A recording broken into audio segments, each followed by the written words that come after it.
As soon as an ecosystem is degraded or starts to suffer, butterflies are often one of the first to respond to those changes because they have such close associations with the plants and the habitats around them. Increased frequency of droughts, increasingly warm winters, more variable snowpack, these have a detrimental effect on all of our butterflies.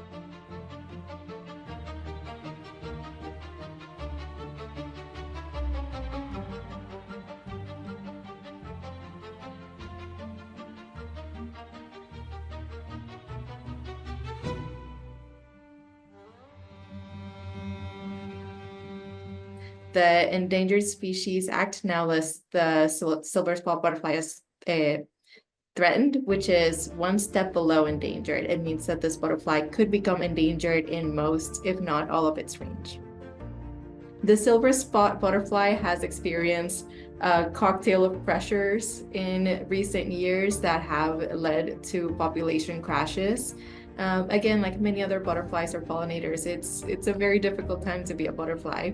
Habitat development, habitat loss, more extreme climate events are all things that are going to affect butterfly dynamics and population cycles. In some places, it's conversion of open lands to agriculture. In some places where there has already been a lot of agriculture, it's loss of agriculture to urban spaces. And in some cases, it looks like habitat remains, but it can be highly altered too, from pesticide drift, from overgrazing, from invasive species. So it's a multifaceted problem.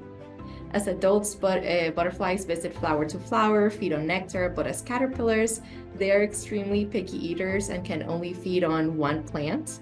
To grow and nourish that caterpillar that has had millions of years to evolve with that one plant specifically. So development often means that some of that critical flora is lost, and then butterfly populations will immediately crash after. Imagine if you were going on an extended road trip and you stop in the first gas station and it's closed.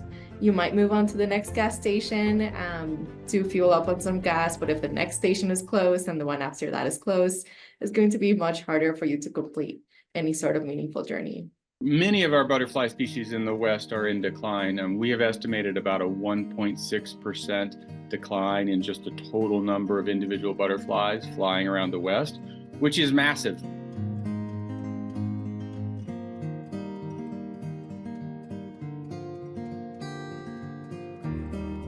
So the last time the monarchs were audited for listing, they were listed as warranted but precluded for endangered, which means that this is likely a worthwhile listing. However, other conservation priorities have taken precedence. And I feel like that is generally the case with pollinators and insects.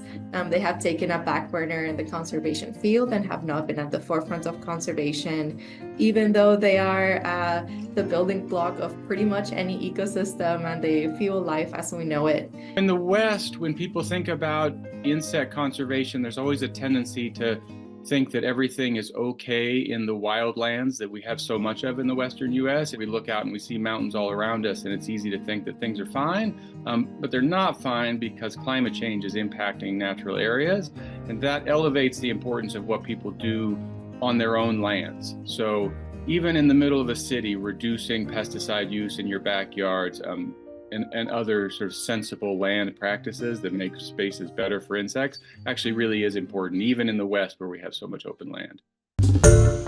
Hi everyone, George Stephanopoulos here. Thanks for checking out the ABC News YouTube channel. If you'd like to get more videos, show highlights, and watch live event coverage, click on the right over here to subscribe to our channel, and don't forget to download the ABC News app for breaking news alerts. Thanks for watching.